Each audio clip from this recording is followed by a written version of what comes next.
जय हिंद। आप सभी का स्वागत है आपके अपने YouTube चैनल बिलोंटी टीचिंग सेंटर में। तो आज हम लोग उपस्थित है इस सप्ताह के रसायन विज्ञान के पहले क्लास में। Welcome to all guys in your chemistry classes.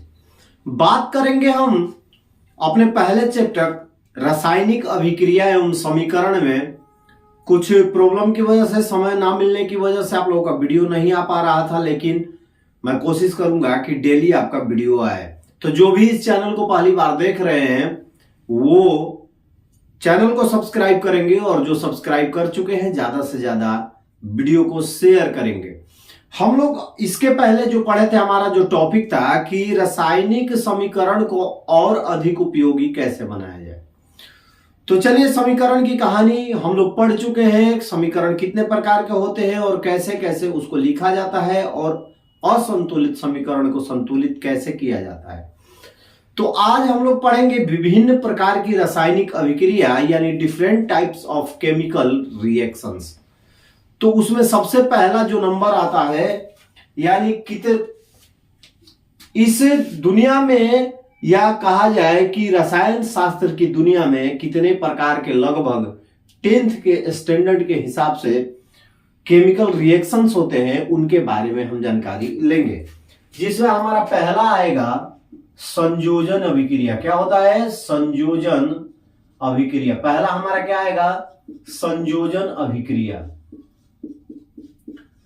संयोजन अभिक्रिया या संश्लेषण इसे कहते हैं। संश्लेषण भी कह सकते हैं, संशोधन भी कह सकते हैं। कॉम्बिनेशन और सिंथेसिस रिएक्शन। सिंथेसिस रिएक्शन यानी कि संश्लेषण या संयोजन अभिक्रिया क्या होती है। तो इसके बारे में हम सीधे, इसका नाम देखिए, इसके नाम में ही इसका आंसर है, संयोजन या संश्लेषण, सिंथेसिस और कॉम्बिनेशन। यानी कि वैसी रासायनिक अभिक्रिया जिसमें दो या दो से अधिक पदार्थ मिलकर एक नए पदार्थ का निर्माण करते हैं, उसे ही संयोजन या संश्लेषण अभिक्रिया कहते हैं। Reaction in which two or more reactants combine to form one product are called combination reaction. जब दो, कहता है कि जब दो या दो से अधिक पदार्थ जब आपस में मिलते हैं और एक नए पदार्थ का निर्माण करते हैं, तो उसे हम क्या कहते हैं? संयोजन या संश्लेषण अभिक्रिया।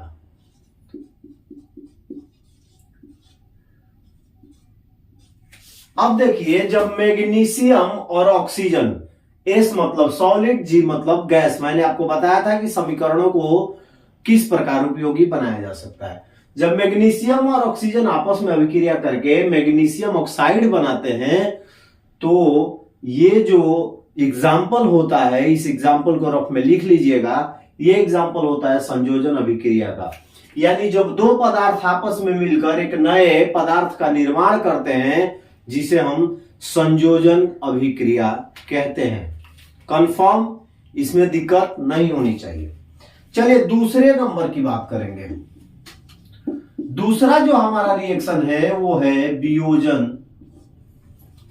या अपघटन अभिक्रिया, या अपघटन अभिक्रिया। समझाने के लिए लिख रहा हूं मैं, आपका थ्योरी वीडियो के अंत में आएगा, उसे आप लोग लिख लीजिएगा। लेकिन एग्जाम्पल जो है, एग्जाम्पल को रफ में लिखते चलिएगा, अपने थ्योरी के नीचे एग्जाम्पल को लिख लीजिएगा। वियोजन या अपघटन अभिक्रिया यानी डीकॉम्पोजिशन रिएक्शन। जैसे मैंने ऊपर वाले में बताया था कि बाबू इसके नाम में ही इसका आंसर है, उसी तरह इसके भी नाम में इसका आंसर है। कहता है वैसी रासायनिक अभिक्रिया जिसमें किसी यौगिक के बड़े अणु के टूटने से दो या दो से अधिक सरल यौगिक बनते हैं, जिनके गुण जो होते हैं मूल यौगिक के गुण से बिल्कुल भिन्न हो जाते हैं, इसे ही हम वियोजन या अपघटन अभिक्रिया कहते हैं। संयोजन में दो मिलके एक बनाते थे, लेकिन वियोजन में सीधी सीधी भाषा में बताया जाए, एक टूटकर दो बनाता है या दो से अधिक बनाता है। ठीक है। Reaction in which a compound decompose into or more compounds or elements are known as the decomposition reaction. चलिए बात करते हैं, हम एग्जाम्पल में लिखते हैं जिससे समझने की कोशिश करेंगे। CaCO3 यानी कैल्शियम कार्बोनेट को जब गर्म किया जाता है, दैट मीन्स हीट, ऊपर लिखेंगे हीट। ऐसे जब देख लीजिएगा कि कहीं एरो पे ऐसा चिन्ह है, यानी कि जो यौगिक है, जो कंपाउंड है, उसे हम गर्म कर रहे हैं, हीट कर रहे हैं। तो ये बाबू टूट के बनाता है कैल्शियम ऑक्साइड, जो कि सॉलिड में होता है, और कार्बन डाइऑक्साइड यानी जो कि गैस में होता है। यानी क्लियरिटी हो गई। संयोजन में क्या होते हैं, दो यौगिक मिलकर एक नए यौगिक का निर्माण, दो पदार्थ मिलकर एक नए पदार्थ का निर्माण करते हैं। लेकिन वियोजन में एक बड़ा यौगिक टूटकर दो या दो से अधिक सरल यौगिक में विभक्त हो जाता है, जिसका जो मूल गुण होता है वो उसके प्रतिफल से बिल्कुल भिन्न होता है। यानी कि अभिकारक का जो गुण होगा वो प्रतिफल से बिल्कुल ही भिन्न होगा। उम्मीद है आप लोगों को संयोजन और वियोजन अभिक्रिया समझ में आ गया होगा। तो फटाफट इसके थ्योरी को आप लोग नोट कर लीजिए।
जैसा कि आप लोगों ने देखा, हम पढ़े दो तरह के रिएक्शंस, पहला संयोजन और दूसरा वियोजन या अपघटन। अपघटन अभिक्रियाएं मुख्यतः देखा जाए तो दो तरह की होती है। एक होती है तापीय अपघटन। तापीय अपघटन, जैसा कि मैंने आपको एग्जांपल में दिखाया कि कैल्शियम कार्बोनेट को गर्म किया जाता है तो वो दो यौगिकों में टूट जाता है, यानी थर्मल डीकम्पोजिशन। थर्मल डीकम्पोजिशन, ठीक है। और दूसरा जो होता है वो होता है वैद्युत अपघटन अभिक्रिया। वैद्युत अपघटन अभिक्रिया, वैद्युत अपघटन को इंग्लिश में बोलते हैं इलेक्ट्रोलाइटिक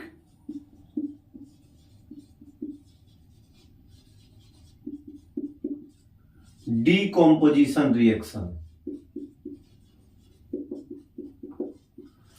यानी तापीय अपघटन में सीधी सीधी भाषा में हम बोलेंगे कि जब पदार्थों को गर्म करके अपघटित किया जाता है, वैसे रिएक्शंस को तापीय अपघटन कहा जाता है। That means the decomposition of substance on heating is known as the thermal decomposition। जैसा कि मैंने आपको एग्जांपल लिखवाया था, चलिए एक और एग्जांपल आपको देते हैं। 2PbNO3 का होल ट्वाइस, जो कि सॉलिड है, उसको जब तोड़ते हैं तो तोड़ने के लिए क्या करेंगे, हीट करते हैं। हीट करते हैं तो वो टूटता है 2PbO सॉलिड में प्लस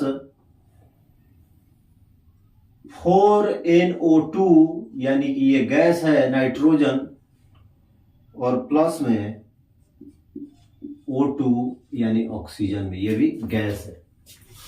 ये देखिए PbNO3 यानी लेड नाइट्रेट जैसे ही टूटता है, गर्म करते हैं तो टूट जाता है। लेड ऑक्साइड, नाइट्रोजन और ऑक्सीजन, ये 3 भागों में टूटता है। तो अपघटन अभिक्रियाओं को मुख्यतः 2 भागों में बांटा जाता है। पहला तापीय अपघटन होता है, जिसमें किसी पदार्थ को गर्म करके सरल यौगिकों में जब विभक्त किया जाता है उसे हम तापीय अपघटन कहते हैं, थर्मल डिकम्पोजिशन कहते हैं, जिसमें एक बड़ा यौगिक गर्म होकर सरल यौगिक में विभक्त होता है। बात करेंगे वैद्युत अपघटन की। तो वैद्युत अपघटन में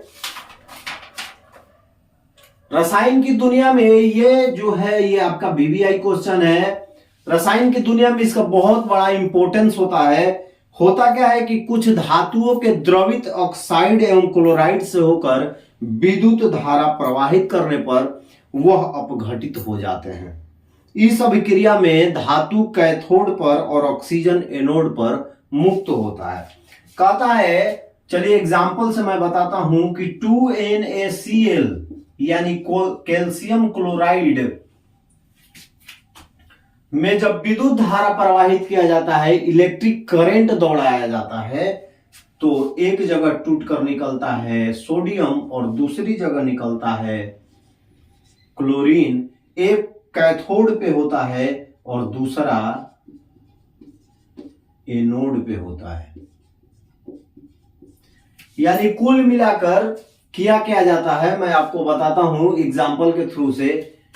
कोई एक बर्तन बोल लीजिए या जार बोल लीजिए या कोई टैंक बोल लीजिए, जहां पर क्या किया जाता है कि जो भी धातु के द्रवित ऑक्साइड होते हैं यानी द्रव होते हैं उसे घुला लिया जाता है और घुलाकर उसमें क्या किया जाता है, उसे घुलाकर उसमें इलेक्ट्रिक करंट प्रवाहित किया जाता है।